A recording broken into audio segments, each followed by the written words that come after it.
चलिए आज बात कर लेते हैं एंटी साइकोटिक्स के बारे में। क्या ये हैं, क्या इनकी क्लासिफिकेशन है, देन कैसे ये अपना काम कर रहे हैं, एक्शन कैसे शो कर रहे हैं बॉडी में, इनकी क्या फार्माकोकाइनेटिक प्रॉपर्टीज़ हैं, क्या फार्माकोडायनामिक है, उसके अलावा क्या थेरेपेटिक यूज़ है यानी क्लिनिकल यूज़ है इनका।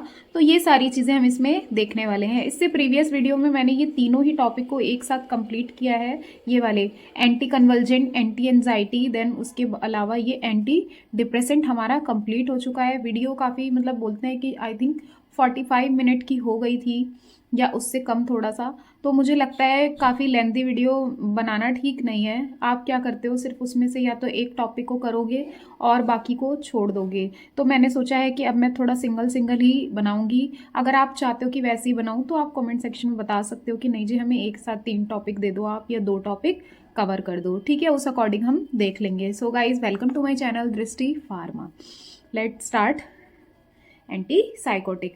तो सबसे पहली बात थोड़ा सा देख लेते हैं। यहीं पे देखो, साइकोटिक्स वर्ड से आप क्या समझते हो, यानी कि जो साइकोसिस है ना, जो साइकोसिस को ठीक करे वो एंटी साइकोटिक्स हो गए।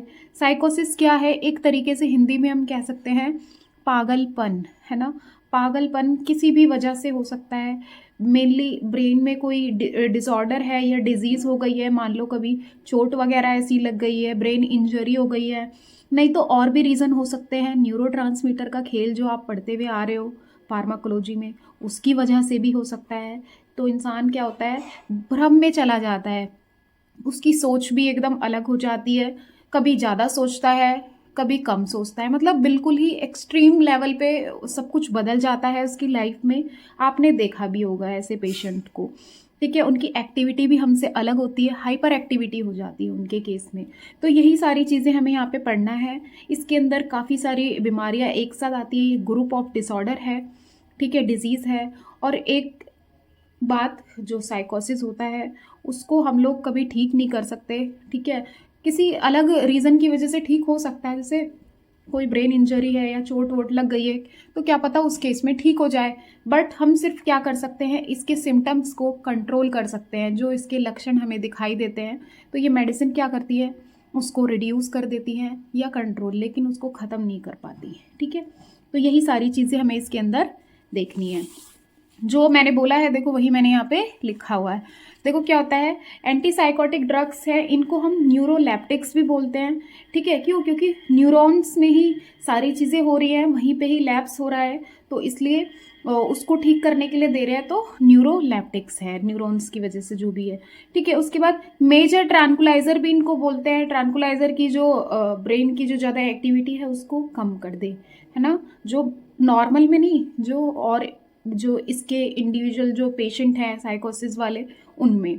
ठीक है, और इनको फिनोथायाजीन भी बोलते हैं, क्योंकि काफ़ी ज़्यादा जानी मानी जो मेडिसिन होती हैं ज़्यादातर वो सारी फिनोथायाजीन होती हैं जो इस केस में दी जाती है, तो इसलिए हम इसे फिनोथायाजीन भी बोल सकते हैं। ठीक है, उसके अलावा और क्या है कि ये ऐसे एजेंट्स हैं जिनको हम साइकोसिस को ट्रीट करने के लिए दे रहे हैं, ठीक करने के लिए। अब हम बात कर लेते हैं, देखो मैं फिर से वही बताऊंगी आपको कि अगर आपसे डेफिनेशन पूछी है एंटी साइकोटिक की, तो आप बताओ कि इनको हम साइकोसिस के ट्रीटमेंट में देते हैं, ठीक है, वो ठीक करने के लिए देते हैं। देन फिर उसके बाद आप बताओ कि साइकोसिस क्या है ना। तो वही मैंने यहाँ पे लिखा है कि साइकोसिस क्या है, ग्रुप ऑफ डिजीज है जिसके अंदर स्किज़ोफ्रेनिया आ रहा है, ठीक है, मेनिया आ रहा है, और इसके अलावा और भी होता है, जैसे बाइपोलर डिसऑर्डर। मेनिया को ही आज की डेट में बाइपोलर डिसऑर्डर बोला जाता है, अभी बताऊंगी मैं।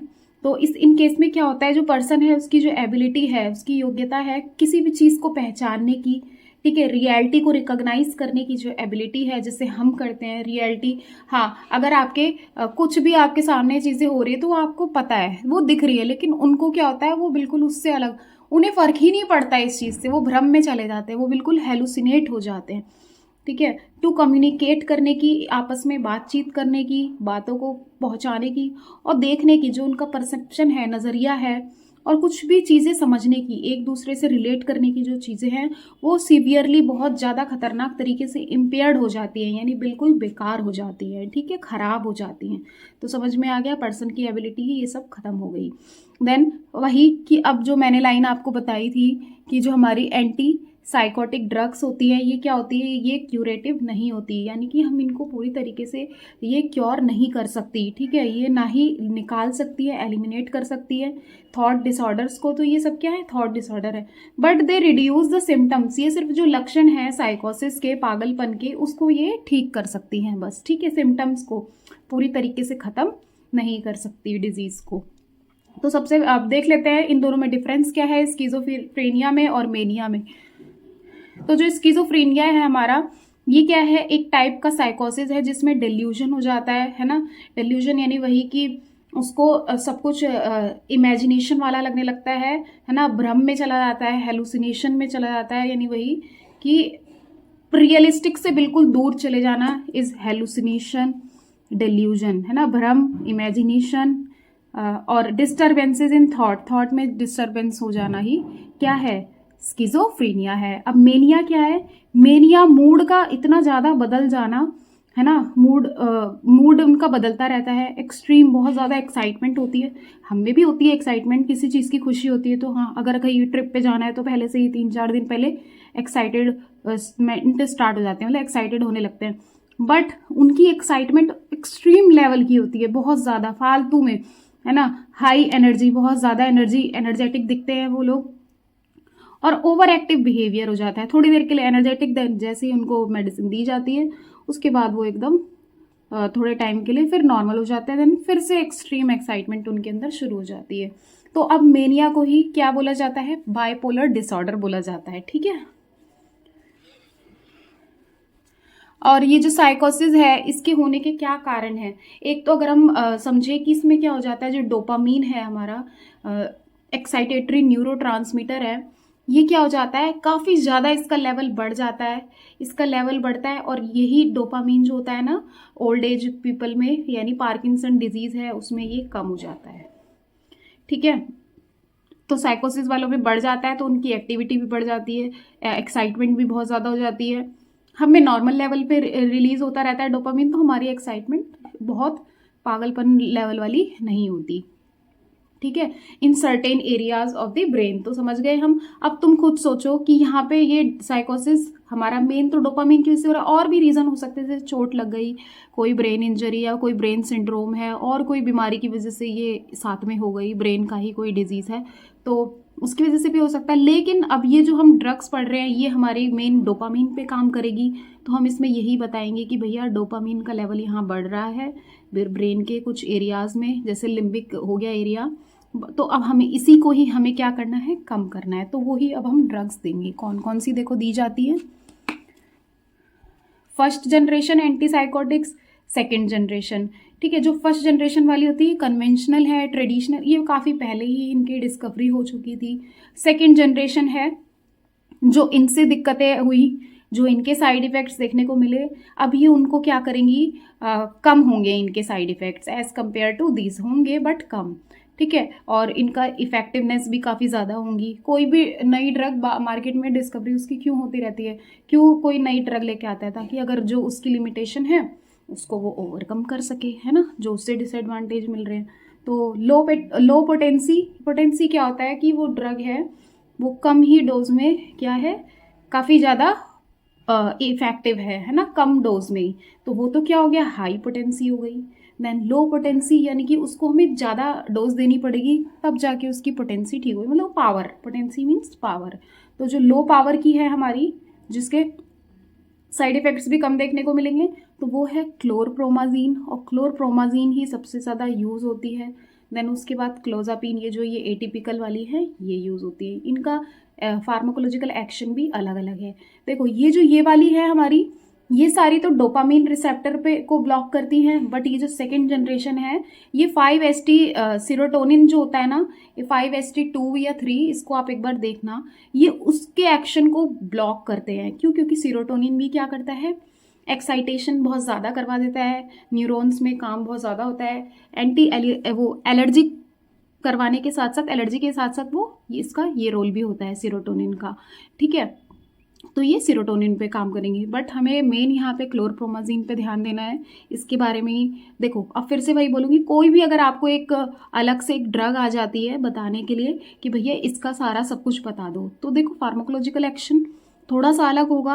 अलग भी कैसे कि आप बता दोगे कि it includes in low potency, it is a low potency first generation antipsychotic drug which blocks the dopamine receptor. और इसको कैसे बताओगे? It is a typical second generation antipsychotic agent which blocks the serotonin receptor. ठीक है, serotonin पे काम कर रही है ताकि फिर सीरोटोनिन बाइंड ना हो पाए और एक्सट्रीम एक्साइटमेंट और ये जो थॉट्स हैं, हाइपर एक्टिविटी जो हो रही है, थॉट्स, अलग अलग डिस्टर्बेंसेस, ये सब चीज़ें ना हो। ठीक है, हाँ तो ड्रग्स के नाम देख लेते हैं अब हम। क्लोरप्रोमाजीन, प्रोक्लोरपेराजीन, थायोरिडाजोन, हाई पोटेंसी की है तो वो क्या है, फ्लूफिनाजीन। तो ये सारे ही हमारे क्या है, देखो सारे तो नहीं, जिनके पीछे ये जीन जीन लग रहा है फ्लूफिनाजीन, ये क्या है, फिनोथायाजीन है। इनमें इनकी जो न्यूक्लियस है मेन, वो फिनोथायाजीन है मेडिसिनल केमिस्ट्री के अकॉर्डिंग देखे तो। हेलोपेरिडॉल जो है ब्यूटाइरिफिनॉन के अंदर आता है, ऐसी इसकी भी अलग कैटेगरी है। ठीक है, अब जो ये रिस्पेरिडॉन है, पहले इसको देख लेते हैं। फ्लूफिनाजीन पीमोजाइड है, देन उसके बाद हमारा ये हेलोपेरिडॉल हो गया, थायोथिक्जीन है। सेकेंड जनरेशन एटिपिकल है जो न्यूली डिस्कवर्ड वाली है। क्लोजापीन, ओलेंजेपीन है। देन रिस्पेरिडॉन है। रिस्पेरिडॉन हमारा क्या है, राउवोल्फिया एल्कोलॉइड जो होता है ना, एल्कोलॉइड है ये एक, तो ये उसमें से हमें मिल रहा है। ठीक है, रिस्पेरिडॉन राउवोल्फिया से। राउवोल्फिया क्या है, एक एंटी हाइपरटेंसिव है। ठीक है, वहां से हमें ये मिल रहा है। तो चलो अब फार्माकोलॉजिकल एक्शन देख लेते हैं क्या हो सकता है। मैकेनिज्म ऑफ एक्शन सबसे पहले बात करेंगे। ठीक है, तो जो सारे एंटीसाइकोटिक्स हैं वो कैसे काम करते हैं, सिर्फ एक क्लोजापीन को छोड़ के, है ना, या फिर आप बोल सकते हो जैसे और एटिपिकल वाले हैं हमारे, बट हम क्लोजापीन को ले लेते हैं एग्जांपल में। ये और ये जितने भी है, ये सारे सीरोटोनिन रिसेप्टर पे जाके बाइंड होके उसके एक्शन को रोकते हैं, सीरोटोनिन के 5-HT2 पे। देन ये वाले क्या करते हैं, उसके अलावा जितने भी आप यहाँ पे देख रहे हो, ये क्या करेंगे, ये हमारे डोपामीन रिसेप्टर पे जाके बाइंड होंगे। देन डोपामीन के जो एक्शन है उसको ब्लॉक कर देंगे। जब खुद जाके लग जाएंगे रिसेप्टर पे, तो वहाँ पे डोपामीन कहाँ से आके लगेगा, है ना। तो यही है इनका एक्शन। और जो हमारे फिनोथायाजीन है, क्लोरप्रोमाजीन है, इसका और भी जाके रिसेप्टर पे बाइंड होता है, D1, D3, D4 पे जाके अपना अलग अलग एक्शन शो करता है। मेन हमारा क्या है, D2 रिसेप्टर का, जहाँ से साइकोटिक इफेक्ट जनरेट हो रहा है, प्रोड्यूस हो रहा है, ये उसी को रोक देंगे। तो ये है मैकेनिज्म ऑफ एक्शन। चलो अब अगला देखते हैं आगे इसमें हम।